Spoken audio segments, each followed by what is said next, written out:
knife detector here. So this is going to be a quickie video I'm going to show you. And this video is mainly a response to one of my viewers. Ryan Goss came up with an excellent idea, and he had a couple of questions. He wanted to know the answer to a couple of questions, so I decided to make this into a couple of quickie videos. So this first quickie video, a response to Ryan Goss, is going to be when I stay away from an eBay seller, or when I decide not to trust an eBay seller, right?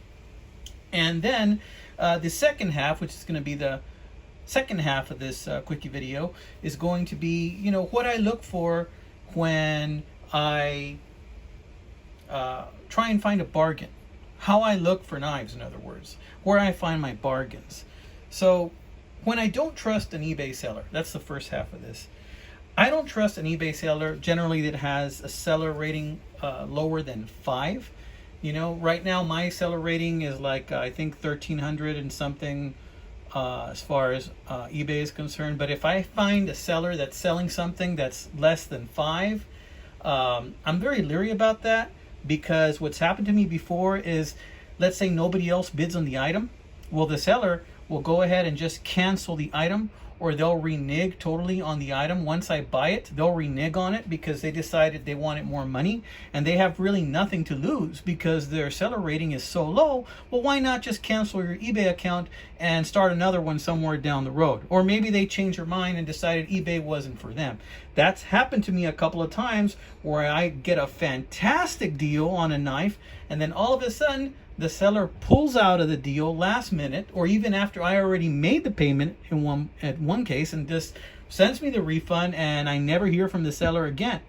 You know, if they don't have a rating that's at least over 5 with 100% positive feedback score, you know, I generally don't bother with it. If they have a seller rating of 1 or 2 or 0 is the worst, I generally don't go there. And I know they have to earn their bones somewhere. They've got to start somewhere, but I'd rather that somewhere not be with me, right?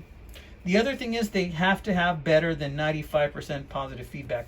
I always check their negative feedback. If they don't have 100% positive, I check the negative. And if I find out that on their negative feedback, it's because they sold a knife that was defective, or they sold an item or a product that never got to its destination, or if the person who bought the item left some comments that really rubbed me the wrong way and warned me to stay away from the seller, I generally do stay away from the seller, and I don't purchase from that seller. I have to look for these red flags, because I've been burned too many times before, guys. And you know, eBay is a great place to find bargains, don't get me wrong. I find great bargains, and on this little cutting board of mine, I have several bargains where I have found things on eBay. But you know, eBay is also a place where you take a risk, you know, and it's a matter of trust. Do you trust the other person? And oftentimes the only thing you have to trust them is their seller rating, right? The other thing that really turns me off about a seller, it really cheeses me off, is if I ask them a question and they don't answer it. Many times I'll ask the question, do the blades have play? Do you have a better picture of the knife? Has the knife been fixed at any point? You know, I'll ask a question, and if they don't answer, especially the ones where if the blades have play or if the blades have snap, I do not bother bidding on that item, because that tells me one of two things. A, either there is something wrong with the item and they just don't want to tell me. B, they don't care enough to find out. And if they don't care enough to find out, they don't want to sell, and they don't really care about the condition of the item. So I just stay away from that, right? Another thing that really cheeses me off is this. Sometimes I'm winning an item. And I'm the only bidder. And then all of a sudden, out of nowhere, this brand new bidder pops in. This brand new bidder has a eBay rating of like a 1, or at the most like a 2 or a 3. And they start bidding me up. They'll start bidding me up, and they have a very low seller rating, or buyer rating even. They have a very low eBay rating total. Well, what I suspect happens, but I cannot prove, is that oftentimes some dishonest sellers will have 2 accounts. One account, which is their legitimate account, and the other one is just to bid up the item. So that if the item is going too low at a price that's too low, then they would rather sell it. They'd rather purchase it themselves with a separate account and create a ghost account so that the person will not win it and pay less than the seller intended to sell it for. Do you understand what I mean? They'll buy it from themselves, or they'll try and bid up the item. When I suspect something like that is happening, when it goes up a couple of times and it's by that new bidder that has a very, very low feedback score that just mysteriously appeared, I just let it go.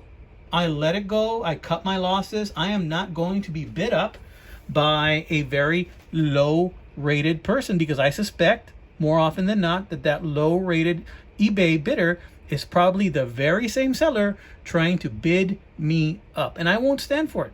I will just back away. 9 times out of 10 I will back away, because I do not want to be a victim to that sort of thing, you know. And these are just some dishonest things that some eBay sellers do. Now, I've encountered that several times, but I've encountered very honest eBay sellers too. So just like out there in the real world, you know, there's lots of good people and lots of bad people. And there's lots of good people that make bad choices sometimes. That's just the way it is. And there's a lot of people that maybe have made some bad choices, but they still have some good in them, you know. But in any case, you have to watch out for this stuff, because the warning signs are out there. So these are the occasions when I don't trust an eBay seller and when I'm really, really cautious about what I buy. All right. So Ryan, I hope that answers that first part of the question, or maybe it was the second part. This is going to be one quick video. And in the next video, I'm going to go ahead and talk about some of the ways I find bargains on eBay and in other places. If you want to go knife hunting, this is what I do. So I'm going to go ahead and talk about that in the next video. That'll be probably in another few days. All right, guys. God bless you. Take care, my friends.